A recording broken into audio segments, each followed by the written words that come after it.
En direct du CIMI 2021, retour de conférence avec M. Cédric Delétrange, directeur général de Axe Immobilier, et avec l'architecte François Leclerc.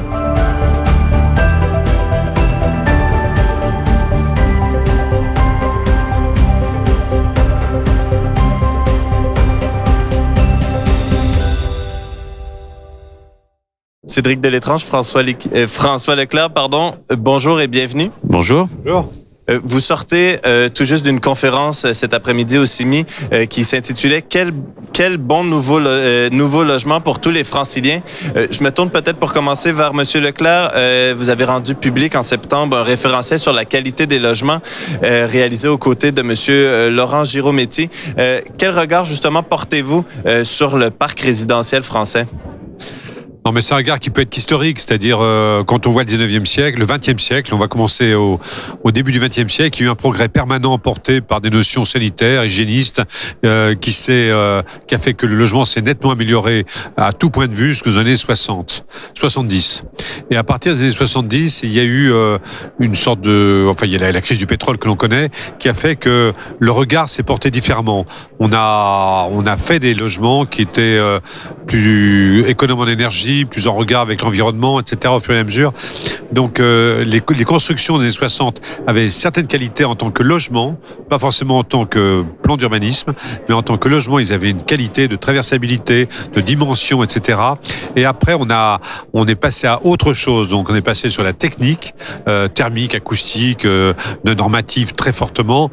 Et puis à partir des années 2000, il y a eu une régression sur des notions très simples qui peuvent être l'orientation, la traversabilité. On est passé au mono-orienté avec des immeubles qui sont passés en général de 12 à 15 mètres pour faire du mono-orienté. Et en plus ça, la cuisine a presque disparu. La surface globale de logement a diminué. C'est-à-dire pour un 3 pièces, on est passé... je dis pas systématiquement, mais on est passé de 64 mètres carrés à moins de 60, 57 fréquemment. Donc c'est pour des dispositifs fiscaux qui ont poussé un peu à la roue de la consommation effrénée du logement d'investissement comme ça, mais c'est une réalité. C'est-à-dire ça a été étudié par plein d'analystes du logement, il y a eu une régression. Monsieur Delétrange, vous êtes promoteur immobilier. Comment accueillez-vous justement ce constat ainsi que les recommandations qui ont été véhiculées par le rapport de M. Rebsamen, maire de Dijon, et remis au premier ministre au courant de l'automne? Alors d'abord le constat, moi je partage le constat général, même si je considère que des promoteurs, quand ils ont le souci de la qualité, quand ils veulent maîtriser leurs produits, quand ils font un bon partenariat avec l'aménageur et l'architecte, comme c'est le cas par exemple d'une opération à Massy qu'on vient de livrer avec Paris Sud Aménagement, qu'on présentait lors de la conférence, les promoteurs dans ces cas-là peuvent sortir de cette espèce de risque d'être poussés vers la non-qualité que décrit François. Mais la tendance générale, elle est exacte. Et effectivement, nous, en tant que dans l'activité de développement, en amont, quand on voit que finalement, on a assez peu de leviers d'action, on est beaucoup sous contrainte, on est sous contrainte du prix de sortie qui est fait beaucoup par la solvabilité des ménages et par les banques, comme le montre le rapport de François. On est sous contrainte de la concurrence qui fait que ça normalise beaucoup notre rémunération. À partir de ce moment-là, l'argent, soit on le met dans le foncier, soit on le met dans la qualité. Et il faut avoir une forte capacité de résistance pour le mettre dans la qualité, pour ne pas tomber dans cette spirale de petits logements qui sont effectivement des produits d'investissement pas très satisfaisants et qui peuvent mal vieillir, et pour le maintenir dans la qualité. Pour faire ça, on a deux possibilités. La première, c'est des partenariats intelligents avec des aménageurs, on l'a montré tout à l'heure. Et la deuxième, c'est avoir un recours mesuré à la commercialisation justement auprès d'investisseurs individuels défiscalisés, puisque si vous vous adressez à des clients à qui vous racontez une histoire, comme on le disait tout à l'heure, à qui vous montrez en quoi est-ce qu'ils achètent la qualité du bâti, la qualité de l'appartement, la qualité des espaces extérieurs, que c'est leur avenir parce que la famille y vivra, parce que c'est l'évolution de la valeur de leur patrimoine. À ce moment-là, vous retrouvez un peu d'air, entre guillemets, parce que c'est plus un produit normalisé, c'est le futur endroit où ils vont vivre. Et pour cette raison, je réponds à votre deuxième question, comment est-ce qu'on accueille les préconisations en matière de standards de qualité du rapport Girometti-Leclerc? Nous, on y adhère. Alors après, tout est une question de s'adapter à chaque marché, puisque les marchés sont pas les mêmes, mais là, on parle de l'Île-de-France. C'est en Île-de-France, peut-être en plus, qu'on peut y arriver parce qu'on voit qu'il y a des ménages solvables et que la part des investisseurs, l'investisseur Pinel est plus limitée. Donc on s'adresse vraiment à des gens qui veulent investir dans leur lieu de vie, qui sont attachés de plus en plus. On l'a vu avec le confinement, ils passent finalement plus de temps chez eux. À partir de ce moment-là, c'est une clientèle auprès de qui on peut valoriser le produit. Mais le véritable enjeu, c'est qu'effectivement, comme le dit François, quand le produit s'est financiarisé, on était moins attentif à ces grands fondamentaux, la hauteur sous plafond, les espaces extérieurs, le fait d'avoir plus de grands logements, le fait d'avoir des chambres plus grandes, enfin toutes choses qui sont nécessaires et qui aujourd'hui ont un peu disparu. Et nous, auquel on tient. Donc si demain ça devient la règle du jeu et que tous les développeurs finalement sont amenés à appliquer cette nouvelle règle du jeu de qualité, ça sera mieux pour ceux qui l'appliquent déjà dans un contexte où les autres ne l'appliquent pas. D'accord. Et donc, justement, j'ai l'impression que vous avez un peu anticipé ma troisième question. Je vous remercie. Je vous la pose quand même parce que c'est quand même le nerf de la guerre. Quels sont justement les principaux leviers, les principales clés qui peuvent être saisies par les acteurs de la fabrique de la ville pour justement permettre l'amélioration du parc résidentiel français? Alors, je vais juste revenir sur ces leviers de manière très simple, parce qu'il y en a 3 qu'on a mis largement en avant. L'un, c'est ce qui correspond à la surface, que ce soit la surface globale d'un type, ou bien pièce après pièce, et pièces à vivre, c'est-à-dire séjour, cuisine et chambre. Deuxième sujet, c'est la prolongation extérieure. Et donc c'est balcon, terrasse, traversabilité, double-orientation par rapport aux 3 pièces. Voilà. Et ensuite c'est tout ce qui correspond à la modularité potentielle. C'est voir qu'on ne fiche pas une époque dans du béton avec éventuellement ses erreurs. En quoi tout ça est modifiable dans le temps de l'habitation.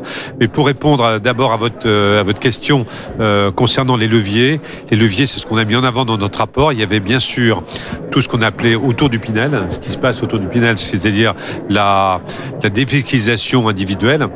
Donc ça correspond effectivement à une proportion majoritaire dans la production de logements privés.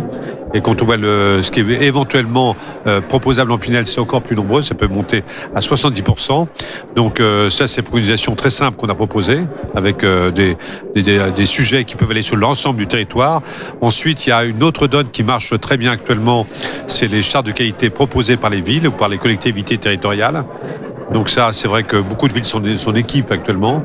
Donc c'est plutôt pas mal parce que l'une est très large et peut-être assez peu précise, alors que quand on parle avec une charte de qualité, on peut parler en fonction du patrimoine, en fonction du climat, en fonction de la sociologie locale, etc. Donc c'est peut être très intéressant et très très précis.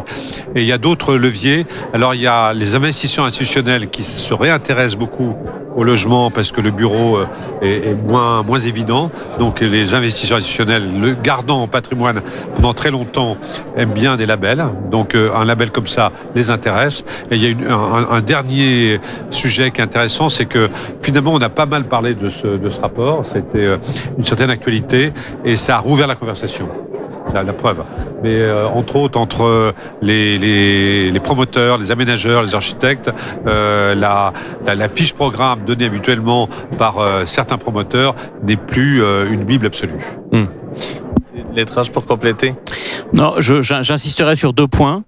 En adhérant tout à fait à ce que disait François. Le premier, ce qu'il disait véritablement est important sur le Pinel. Je dis d'autant plus qu'elle nous concerne moins. Pour l'exemple de l'opération Garde de Latitude dont je parlais tout à l'heure, réalisée en partenariat avec un aménageur, on n'avait que 22% d'acquéreurs Pinel, donc on est un peu moins sous cette pression-là. Mais disons que c'est vrai que se dire qu'un avantage fiscal qui coûte à la collectivité sert à pousser la qualité plutôt qu'alimente l'inflation foncière, ça paraît assez intelligent et c'est quand même dans ce sens qu'une réorientation qui s'appelle le Pinel Plus, qui sera en vigueur à partir de 2023-24, est positive et elle généralisera des standards de qualité qui sont déjà ceux qu'on produit aujourd'hui. Et puis la deuxième, c'est que on voit bien que l'inflation foncière, elle est tendancielle, elle est liée à la rareté du foncier. On aimerait bien qu'il y ait un peu plus d'acceptation de la densité, de la hauteur quand c'est cohérent, et il va falloir le permettre pour qu'on ait vraiment une capacité à construire. Mais après, il y a la tendance générale, et puis il y a le moment où il y a vraiment de la surenchère, le moment où il y a de la compétition. Et c'est là où sur quelques pourcents, pour établir l'opération, on met un peu plus dans le foncier et ça fait beaucoup moins de qualité. Et donc l'évolution, notamment avec les aménageurs, qui consiste à avoir des prix de foncier déterminés et ensuite ce que les économistes appellent un concours de beauté, c'est-à-dire des engagements sur la qualité en veillant à ce qu'ils sont vraiment appliqués ensuite, quitte à avoir une certaine transparence sur le bilan, on n'y est pas opposé. Et ben à partir de ce moment-là, je pense que ça nous permettra de mieux gérer l'équation de développement tout en garantissant cette qualité à laquelle nous on tient et qu'on doit à nos clients. Cédric Delétrange, François Leclerc, merci messieurs pour votre temps, merci pour votre éclairage. Merci à tous et toutes d'avoir été avec nous. À bientôt au Simi Live by BITV.